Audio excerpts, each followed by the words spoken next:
I was really surprised because I was nervous to start the book. It was 8 keys, and the students are still talking about it. We are doing a body biography about the book, and they're so into it. Today they were so excited to write about the books and make the character that they chose from the book to do the body biography about. What else? I am doing their growth, measuring their growth from the STAR reading, and so I will.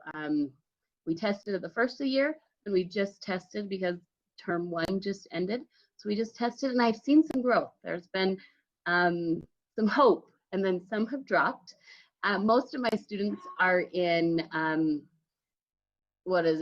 targeted and intervention students, and I have one that's on I can't even think of the wording right now, but on grade level where they should be, but their scores just dropped. But then the lower ones have risen, and that's why that one that is blue is with me, because she keeps going up and down and up and down.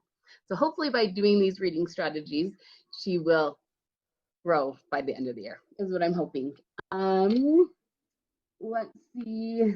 Oh, we've added in informational text into this to do with our reading strategies. And so every Friday I do an informational text with them where we read it together, we discuss it, and then answer questions with that informational text. That's been really good because they have an opinion about it. We've done fossil fuels, and then we've done if they think you should have homework or no homework.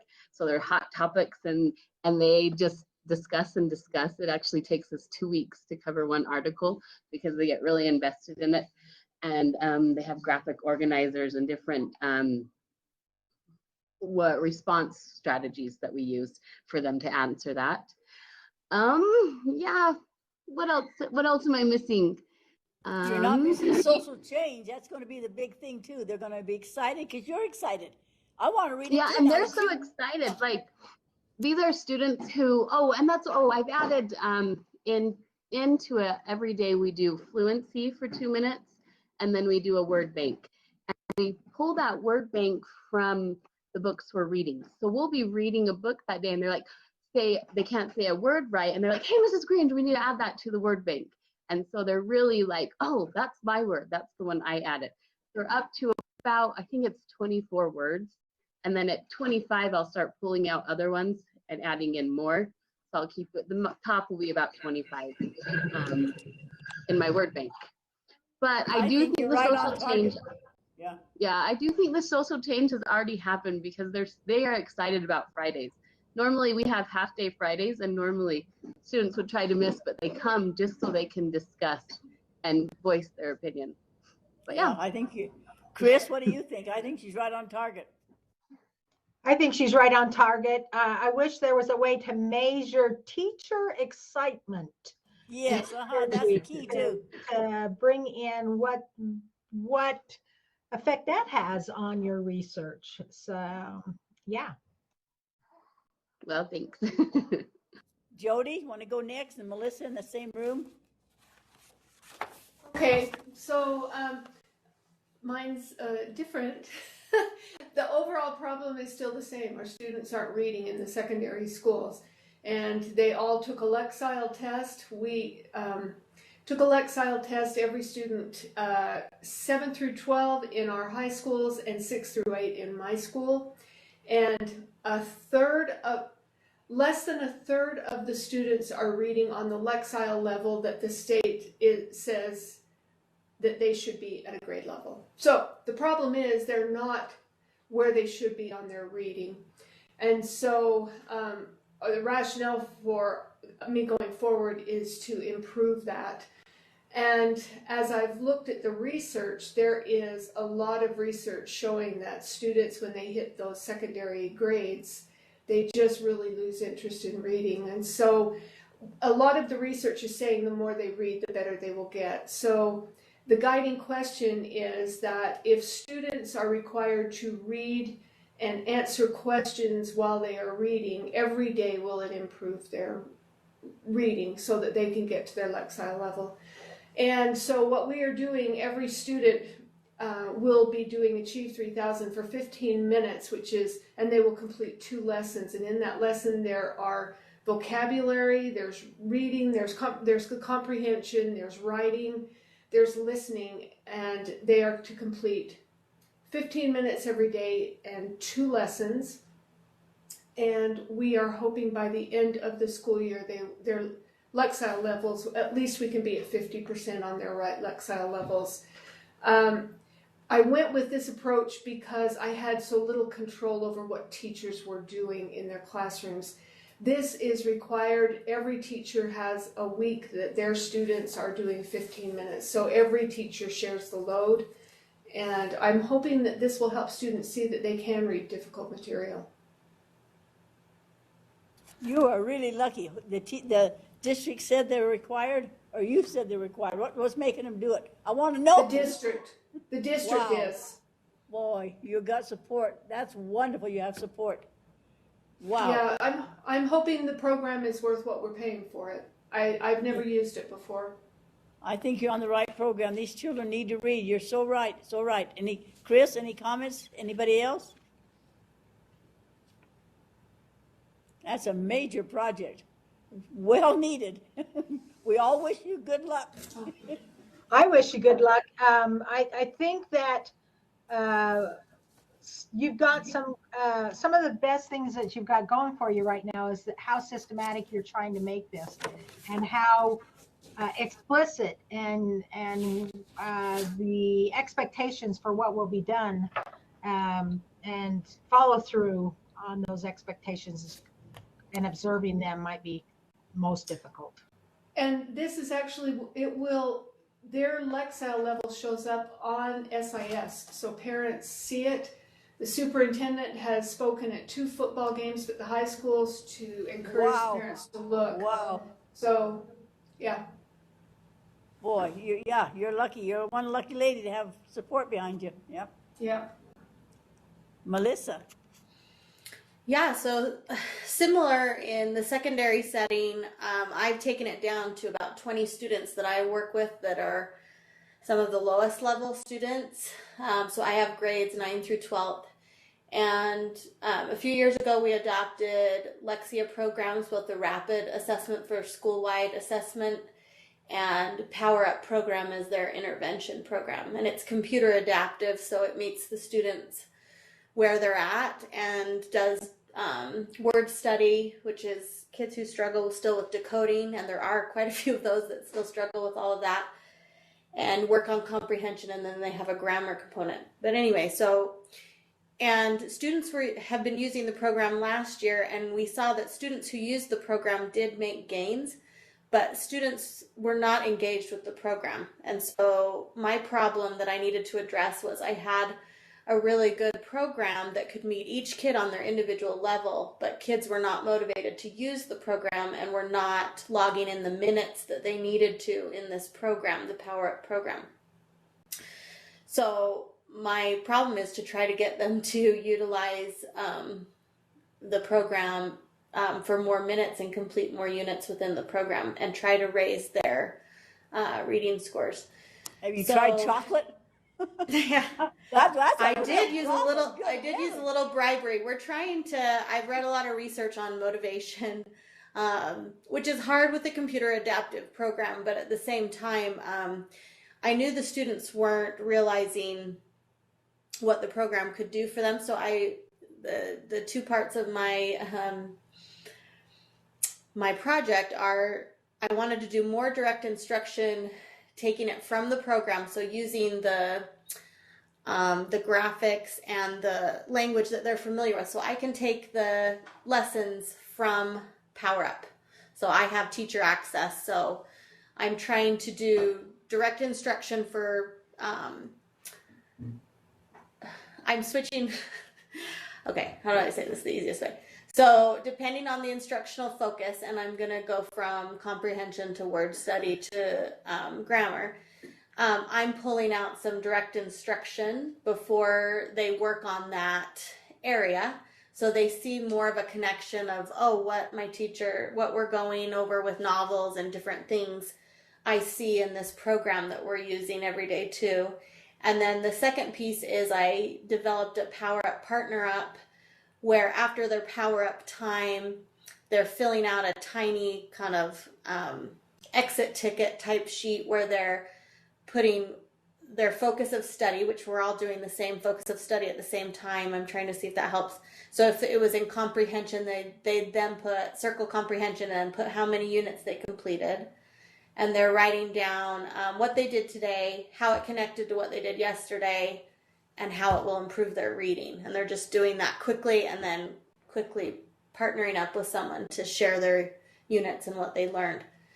So I'm trying to do the Seuss's concept of cognitive closure. I've done some research on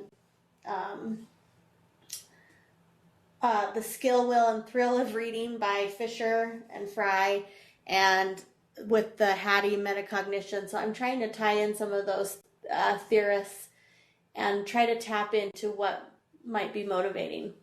My next phase was to add in candy and just see if units completed and candy gives me a better result. I'm not kidding. That's my next phase.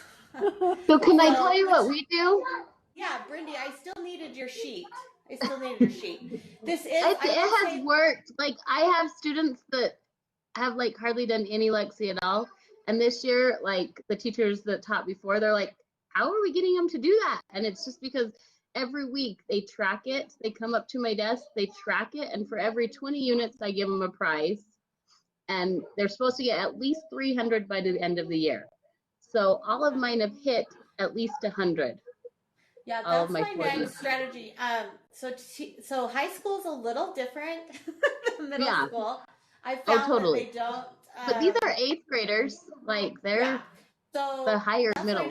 I also want them to clue into the program a little more than they're doing. I want them to clue into the concepts a little more. So that's why I'm trying to tie in the direct instruction and have them see it in multiple sources, that it's not just a standalone computer program. But yeah, that's actually, so I am looking at that, whether it just candy works better.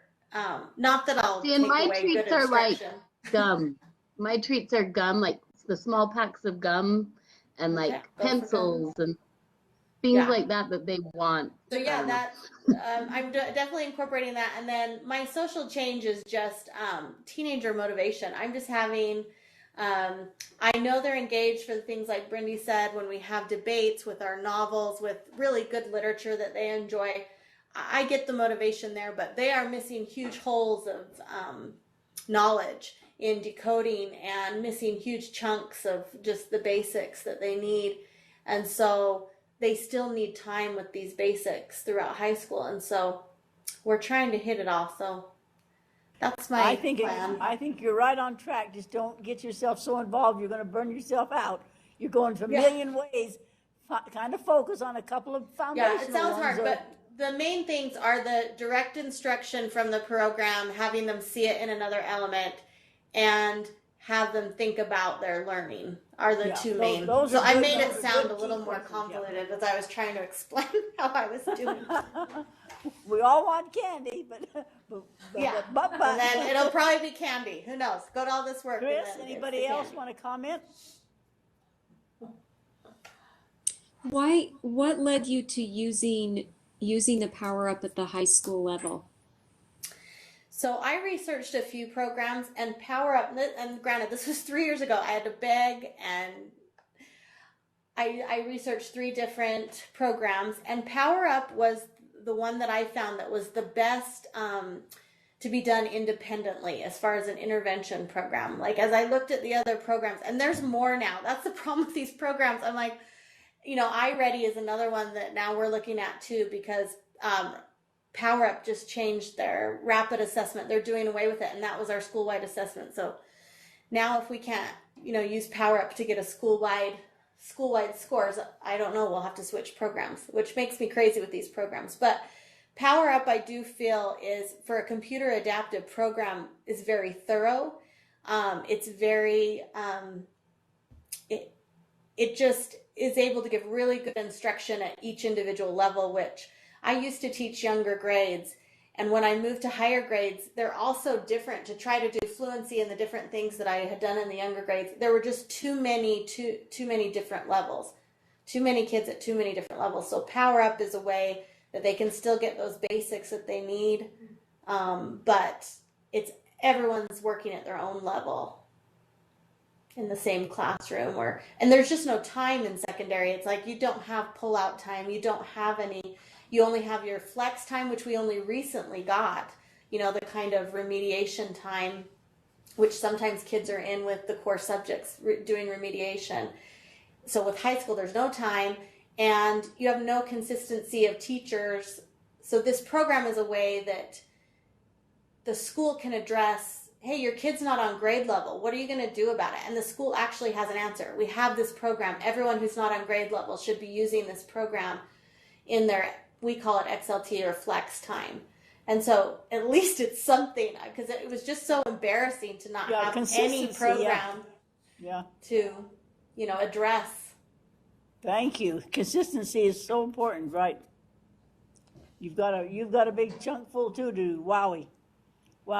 Kate and Ginger, are you going to do it together, being in different states and different places?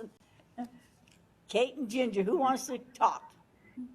I think we've made a few modifications. So one of the things that's happened in our building and in buildings all over is that the kids that missed the last half of first grade. We can't see you, Kate. Can we see you? No, I'm sorry. Oh.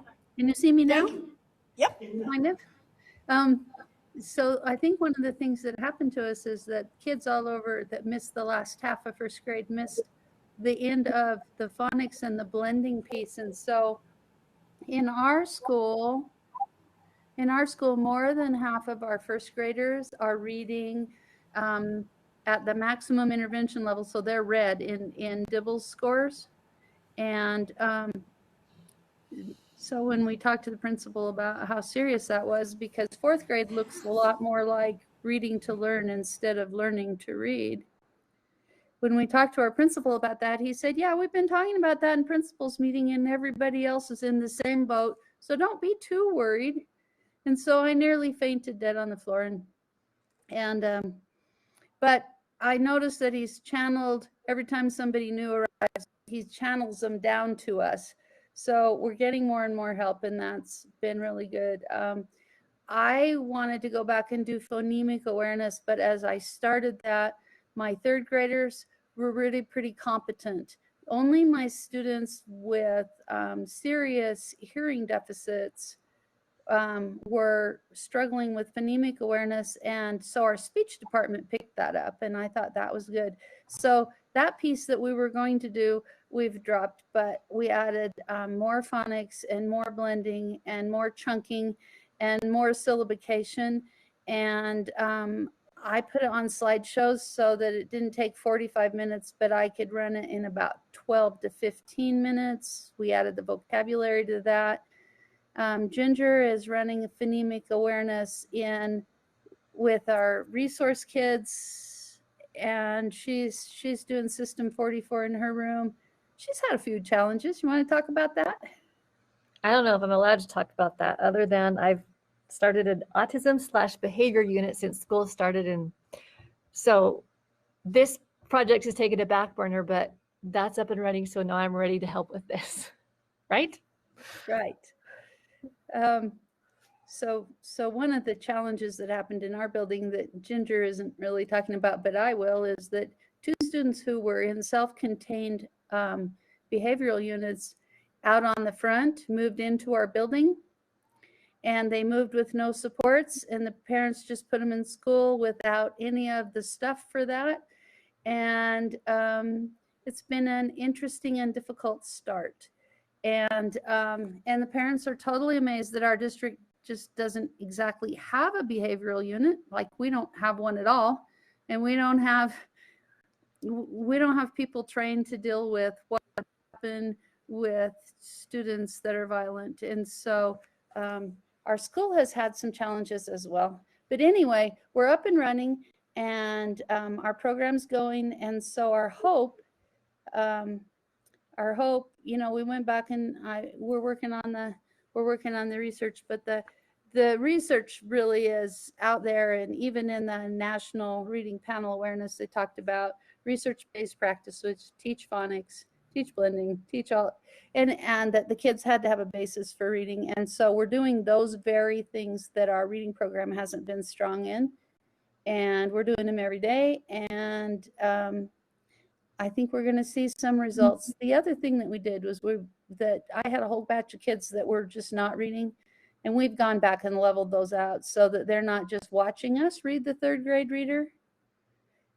We've added some supports for them, so they're getting the ideas, and we're talking about that. But they're also working at level to try to gain those skills, because at some point, if you can't read and people have gone on and left you behind, it's like learning a foreign language. It's crazy impossible, and the frustration level is unbelievably high. So a few more volunteers have broken that out, and I really think that that's going to help us as well. So we've made some changes, but That's good. Yeah. I'm thinking we're going to get there. I think so too. You've got a big challenge ahead of you. I know what problems you're talking about, what issues you're talking about there. Yeah. Chris, any comment? I just want to say this is a prime example of why you can't get your job done sometimes.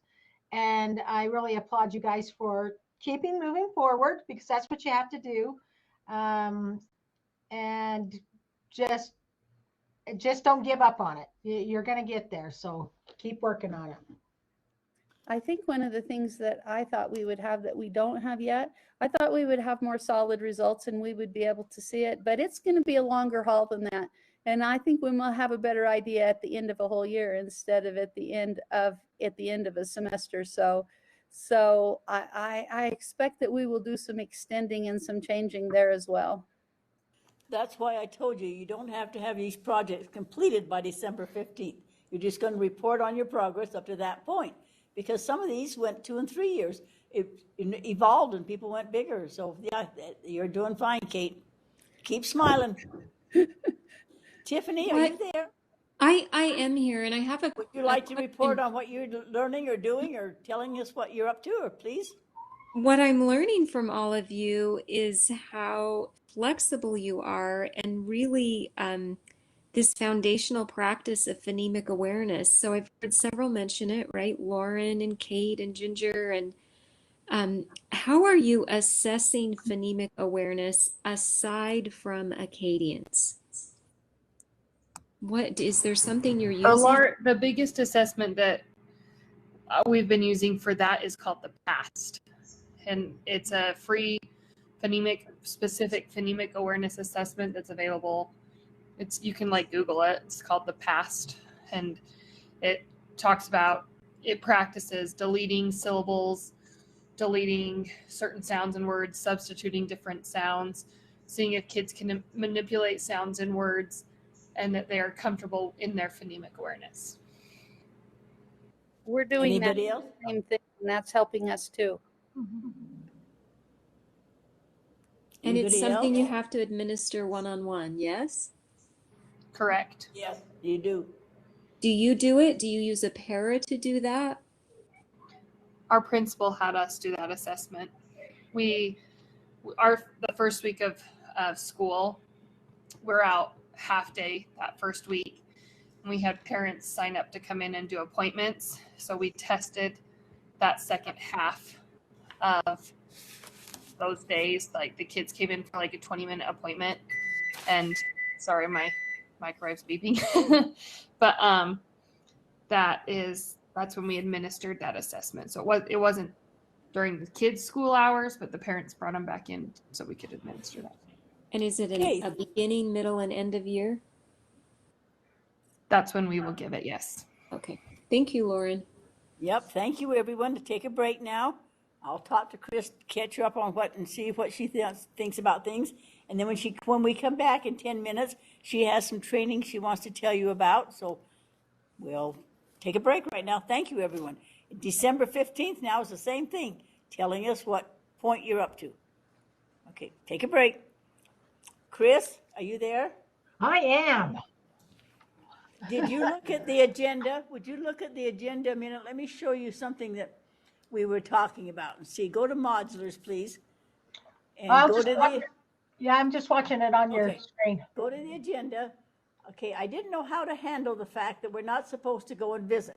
In fact, Jennifer says they're not allowed in the schools either. So I put down there, should we take a Saturday and schedule 20 minutes? They didn't want to do that because Saturdays were pretty precious to them, except for Maria. Maria Okay. would like us to interview her on a Saturday. Now, they Absolutely. want to know how we're going to do this. Are you going to help me Zoom? Or Yes. what? Okay, now, on Monday, November the 1st, we have Jody down at 3:30. If you want to write that down, I'll send it to you. But we Okay. have Jody at 3:30 and Rowdy at 3. No, Brindy at 3. At 3? November 1st is Brindy at 3 and Jody at 3:30. That's their good times. Okay, To I'll let talk. you send it to me, okay? Okay, and then on the 2nd, we have Kirsten we have Rhonda at 3:15 and Kirsten at 3:45. So will that work for you on the Tuesday?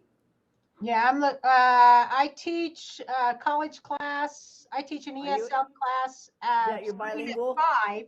I don't start Yeah. till I don't I start didn't till think 5. I didn't think you did. And then on the 4th, we have Melissa at 3. Jennifer, tell me your time again, please, Jennifer. She didn't answer the first time. I've got to get a hold of Jen. No, I'm here. I'm sorry. I'm just picking up my daughter What at time did 3:30. 3:30. Okay, Yep. 3:30. Melissa at 3 and Jennifer at 3:30 on the 4th. And then on the 8th, which is a Monday, we have Rowdy at 4 and Lauren at 3:35. And then Maria will be on a Saturday. So we'll see if that works or not. I didn't know how to schedule for sure. And I don't know. They're asking the plans. Are we going to Zoom them? What are we going to do? How are we going to do this, Chris? You're my tech person that knows what we're doing. So I'm able to Zoom from my office at my school, and I can do whatever is needed there. But I need everybody's email address that they would like me to send an invite to. Okay. We'll tell everybody that when they get back off their break. That's what I told them. We'd probably Zoom it, but I wasn't sure. I want to talk to you first. Yeah, I can do it. Okay. All right, I'll be right back. Okay.